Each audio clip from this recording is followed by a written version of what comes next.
y le vamos a dar paso a moderador a otro amigo, agradeciendo la participación del doctor Levington. Le vamos a dar paso al licenciado Isabelino Martínez desde Santa María en Misiones, Paraguay, para que nos ayude con la moderación de la siguiente ponencia. Muy buenos días, un placer de compartir como ayer, continuando con esta prosecución tan interesante de este desfile cultural, porque realmente nos permite acercarnos a un tiempo que pareciera tan lejano, pero que nos acerca tanto cuando vamos escarbando no solo los vestigios, sino también recuperando nuestra memoria. No sé si la señora Lorena Salvatelli está por aquí. Entonces damos paso a la doctora Lorena Salvatelli. Ella es de formación originalmente y muy importante porque hay que hablar de su formación antropológica, porque es un elemento que le une no solo a lo que no se habla, sino a hacer realmente dar vida a eso que no habla.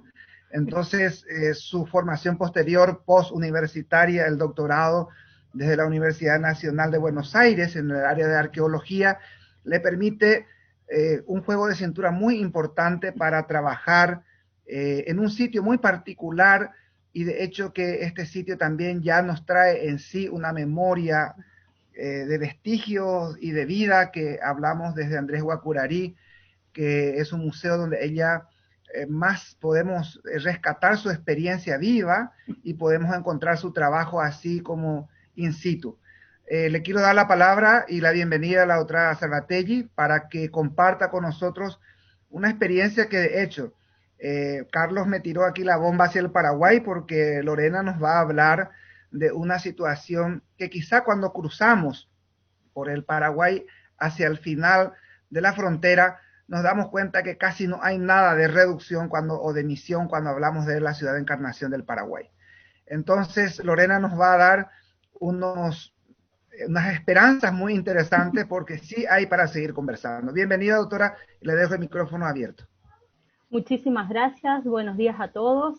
Este, bueno, como me presentaron, soy arqueóloga y trabajo en el Museo Histórico Arqueológico Andrés Bourgarí desde el 2014, dependiente de la Subsecretaría de Revalorización Patrimonial y Museo de la nueva Subsecretaría de Estado de la provincia de Misiones. Les comparto la pantalla para ir rapidito. Este trabajo, a ver, ahí estamos. Este trabajo surge a raíz, es un trabajo de cooperación que surge a raíz de un pedido específico del gobernador del departamento Itapúa de Paraguay al gobernador de la provincia de Misiones en el año 2019.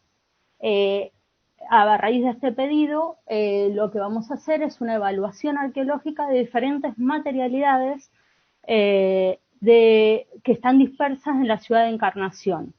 Primero se trabajaron o se relevaron algunos restos líticos que posiblemente pertenecerían a la reducción de Nuestra Señora de la Encarnación de Itapúa, y luego se vio el estado de conservación de 3 imágenes que en la actualidad están custodiadas en la catedral de la misma ciudad, Nuestra Señora de la Encarnación.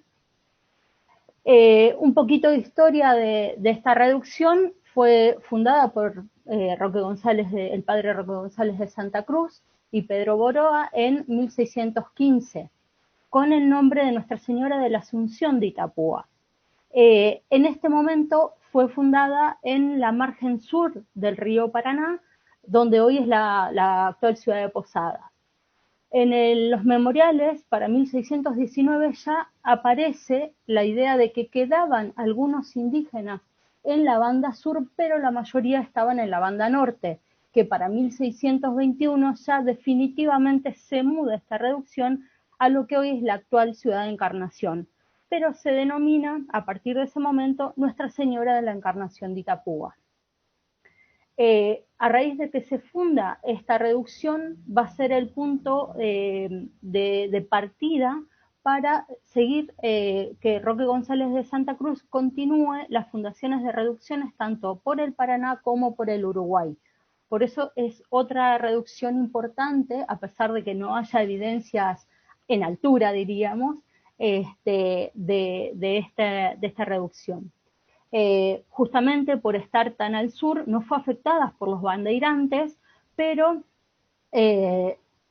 nunca se dejó de utilizar el territorio sur de, o sea, lo que hoy es el territorio de Posadas, cuando ya estaba ubicada en el lado de Encarnación. Como ya mencionó esta mañana la doctora sobre la imagen de la conquistadora, otros dos personajes muy destacados que estuvieron en esta reducción fue Abidú, quien era un guaraní que pintó este retrato de la Virgen de la Conquistadora y que es el único que se encuentra firmado por detrás de la imagen con su nombre y el año, 1618. Esto nos indica que esta imagen fue pintada todavía en la banda sur de cuando todavía la reducción estaba en la banda sur. Y el otro personaje importante o personalidad importante que estuvo 100 años exactamente después de que se produce esta pintura es el hermano Brassanelli, como mencionó recién María Victoria, que muere en Santa Ana. Este arquitecto en 1718 construye una nueva iglesia y la decora por completo.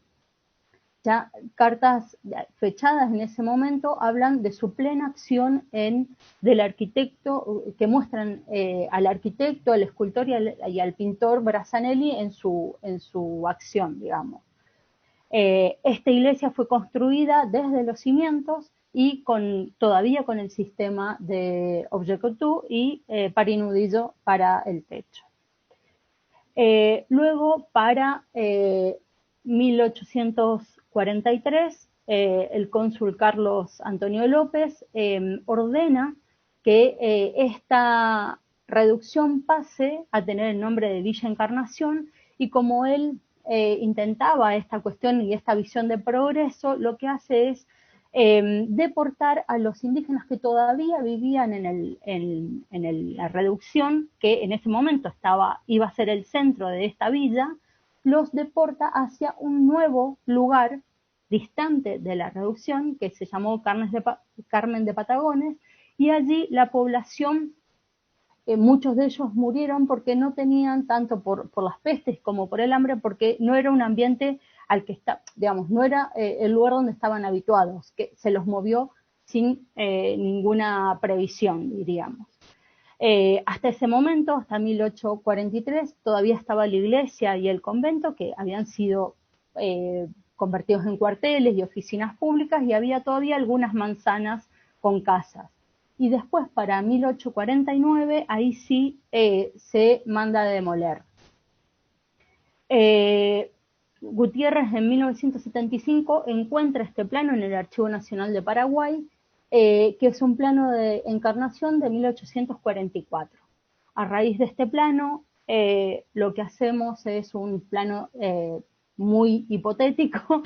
Como les venía comentando, este era un plano hipotético, y a raíz de esta evaluación que nos pidieron hacer, los conjuntos líticos se encuentran totalmente fuera de contexto, ya que un ciudadano de la ciudad de Encarnación los entregó al Sanatur, que es el ente turístico del Paraguay, y consta de 20 restos líticos, que son de Itacurú y de arenisca, que son las materias primas utilizadas en las reducciones, pero algunos de ellos tienen dimensiones muy variables y algunos con dimensiones o formas prismáticas que podrían llegar a ser sillares.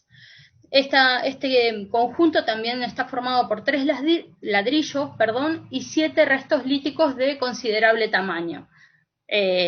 Ahora les voy a mostrar un poquitito. Bueno, los ladrillos son aproximadamente por el tamaño de principios del siglo XX, justamente por las investigaciones que fueron haciendo, diferentes trabajos que van mostrando las diferencias en tamaño de los ladrillos, nos permiten mencionar que estos son de principios del siglo XIX, y como les decía, acá hay algunos fragmentos líticos que podrían llegar a ser similares a los sillares que se utilizan en las reducciones. Obviamente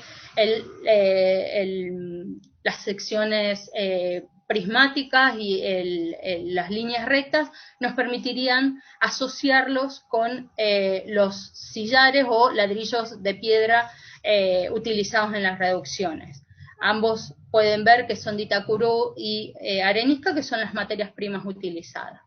Muchos otros, como les comentaba, tienen diferentes formas, así que no nos permite asociarlos con estos sillares porque obviamente la forma es muy heterogénea, pero sí este último sillar acá, que tiene una curvatura, nos permitiría pensar que formaba parte de algún espacio en particular, pero todo esto es hipótesis pura porque al estar fuera de contexto nos dificulta poder afirmar 100% esta hipótesis. Los restos más grandes, los 7 restos más grandes, están afuera del lente de Sanatur. Hay 4 de arenisca y 3 de Itacurú. La mayoría sí tienen forma específicas, exceptuando este que es redondeado y que no tiene ninguna forma particular, diríamos. Entonces, estos quizá podrían haber estado en alguna de las estructuras, ¿sí? Y en cuanto a la evaluación de la imaginería, se trabajó o se observaron 2 imágenes de bulto, San Miguel y Santa Bárbara, y un relieve tallado de la Virgen del Carmen. Esta evaluación fue una inspección ocular, solamente a ojo desnudo, sin ningún tipo de intervención, solamente se trabajaron desde analizar los materiales con los que fueron realizados, las técnicas, los tratamientos de superficie, y obviamente tomando muy en cuenta los investigadores que sí son o trabajan el arte reduccional jesuítico, principalmente Suster-Sig, y viendo las características que él menciona, como las miradas, los pliegues, la policromía, para darnos indicios de que estas 3 imágenes pertenecerían a este periodo. La primera de ellas es la imagen de San Miguel, que lo que llamó mucho la atención fue la espada que se sostiene en la mano derecha, que obviamente primero no está empuñada, no está sostenida por la empuñadura, y además la madera está pulida, el aspecto y la forma es completamente diferente a la escultura en sí. No tiene un compromiso, digamos, estructural en cuanto a su deterioro, pero sí en el sector del demonio, sobre todo en la parte acá marcada, tiene algunos hongos que, obviamente por haber sido una evaluación ocular, no sabemos si esos hongos están en profundidad o solamente son superficiales, ¿sí? Entonces, bueno, esta cuestión hace que lo tomemos, digamos, con precaución. Luego, en la parte posterior de esta imagen tiene algunas, como será acá, algunos descascaramientos de la madera, colores diferentes, y obviamente esta pintura blanca en ambas alas, que si se intervienen estas imágenes, se recomendaría que se trabajara en esas y se pudiera sacar esa pintura blanca, que no es no compromete estructuralmente a la imagen, pero sí estéticamente sería interesante. Al dorso, en algunos lugares de los pliegues del manto, se vieron algunas grietas que también parecerían no ser muy profundas, pero bueno, justamente habría que hacer una intervención con conservadores profesionales, ¿no? Y acá hay una comparación entre la imagen sustraída del libro de Sustersic del 2007 y mostrando la diferencia de ambas imágenes. Más o menos esta foto de Sustersic debe haber sido antes del 2017, que es cuando está publicado el libro, y en comparación con la foto tomada en 2019 sí hay un deterioro de la pieza, sobre todo en el demonio. Y acá se ve que en la mano no está la espada, mientras que acá sí está. Luego la imagen de Santa Bárbara, si tomamos el inventario de expulsión, plantea que había 2 capillas frente a la iglesia y una de ellas es de Santa Bárbara. Esta imagen podría haber estado en esta capilla y otra hipótesis que podría ver si coincide o no. Y obviamente la heterogeneidad de los tipos de pliegues es muy importante. Es lo que destaca y lleva, digamos, nos da indicio de que es el periodo reduccional. Esta imagen no tiene muchos problemas estructurales específicamente, solo un poco, o es donde más se destaca, es en la mano derecha, donde tiene algunos agrietamientos y descascaramientos de la madera. Y luego el relieve de la Virgen. Este es un elemento fundamental, sobre todo que nos demuestra que es de ese periodo, por los ángeles y los querubines, obviamente las miradas, las vestimentas, los pliegues, todo esto que veníamos repitiendo. Acá hay una descripción de cómo es la imagen, pero haciendo la evaluación específicamente, sí acá se detectaron problemas estructurales, pues este mural, que es de 3 metros por 2 más o menos, está apoyado en 45 grados. Entonces, esa forma de estar colocado esta escultura es muy complicado para el peso que tiene que sostener.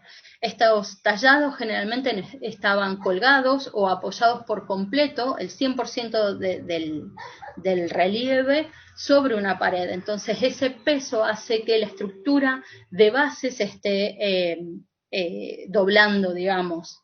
Y también se vio por detrás, en el maderamen, algunos lugares blanquecinos que parecerían ser hongos, y también por la poca luz y el espacio que había contra la pared no se podían fotografiar, entonces, pero eso se detectó que es una de las estructuras o de las tallas que deberían ser intervenidas con rapidez, diríamos. El padre Pelayo, quien está a cargo de la catedral, nos había comentado que un artista de la ciudad había intervenido la obra, y esas intervenciones se vieron sobre todo en 2 sectores, en el brazo derecho y en la cara de uno de los ángeles que está a la derecha de la imagen, donde la textura de esos sectores se nota muy diferente al original, diríamos. Entonces, es muy importante que si se hace una intervención para la base de la estructura y todo, sería importante que se intervengan también estos sectores que había intervenido este artista, pues podrían llegar a generar hongos en ese espatulado que tiene este sector. Entonces, y también por una cuestión estética que es muy diferente al original, diríamos.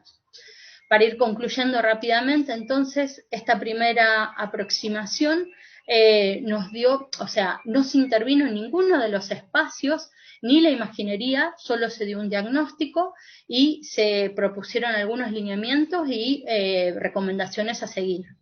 En cuanto a los materiales líticos, obviamente es muy hipotético, como les decía, en arqueología es fundamental saber el contexto de donde se extraen los restos materiales.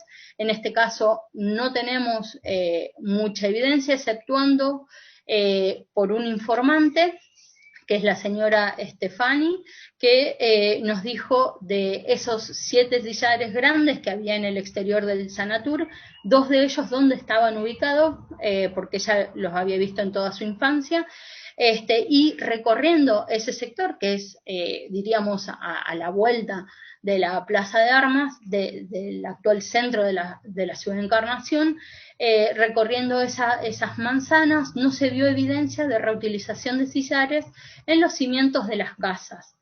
Pero si se llegan a hacer las intervenciones arqueológicas con profesionales titulados y hacer los trabajos, se podrían encontrar estas evidencias que estamos buscando de la reducción. Aunque no estén en altura, pero sí pueden estar bajo los cimientos o bajo distintos sectores. Hay también, por tradición oral, se sabe que en la manzana sur de la plaza está el Colegio Inmaculada Concepción y otro edificio que está lindero, que sí tendrían restos de sillares y un túnel que estaría tapiado sobre todo en el colegio. Y obviamente, hasta el momento de la demolición de la iglesia, bueno, con estas investigaciones, tanto arqueológicas como históricas, podríamos encontrar los lugares originales. Y en cuanto a las esculturas, en los talleres misionales fue fundamental esta estatuaria tridimensional, que fue mucho más aceptada por los guaraníes que las de 2 dimensiones o las pinturas, y se tienen que tomar como fuentes de información y documentación fundamentales para todo el desarrollo de las reducciones. Obviamente las 2 imágenes de bulto, como los relieves, deben ser eran elementos primordiales, y siempre se ve en los inventarios de expulsión la recurrencia en todas las reducciones de la importancia de todos estos elementos, tanto en las iglesias como en las capillas, como en las viviendas. Y no debemos olvidar que los escultores y carpinteros guaraníes desde toda la vida habían trabajado este material, la madera, y eran excelentes, tenían una excelente habilidad para estos materiales, ¿no? No fue que desde que llegaron los jesuitas ellos empezaron a trabajar la madera, sino que toda la vida lo habían llevado adelante ese trabajo. Y obviamente, nada, es indispensable seguir con estas investigaciones y ver y hacer estas intervenciones también con profesionales titulados de la conservación para mantener estas imágenes de tan importancia histórica y de la ciudad. Y obviamente, como funcionarios públicos, tenemos la obligación de rescatar y conservar todo este patrimonio para las generaciones futuras y como identidad del pueblo, ¿sí? Así que esto es rápidamente el trabajo que hicimos en coordinación con el municipio de Encarnación. Muchas gracias, doctora Lorena. Un gusto de compartir. Incluso se ensañó con nosotros la historia, porque, bueno, parte de la historia era encontrar real vestigio de esa presentación, que es muy rica, por supuesto, y mucho más cuando se trata de Paraguay, porque tenemos que tener en cuenta que el Paraguay tiene una materia pendiente que se llama arqueología. Entonces, creo que nos da elementos para proseguir. Sí, entonces una consulta para la ponente, entonces vamos a dejar un momentito. Carlos.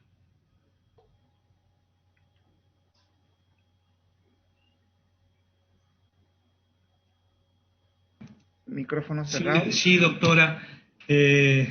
La consulta es la siguiente.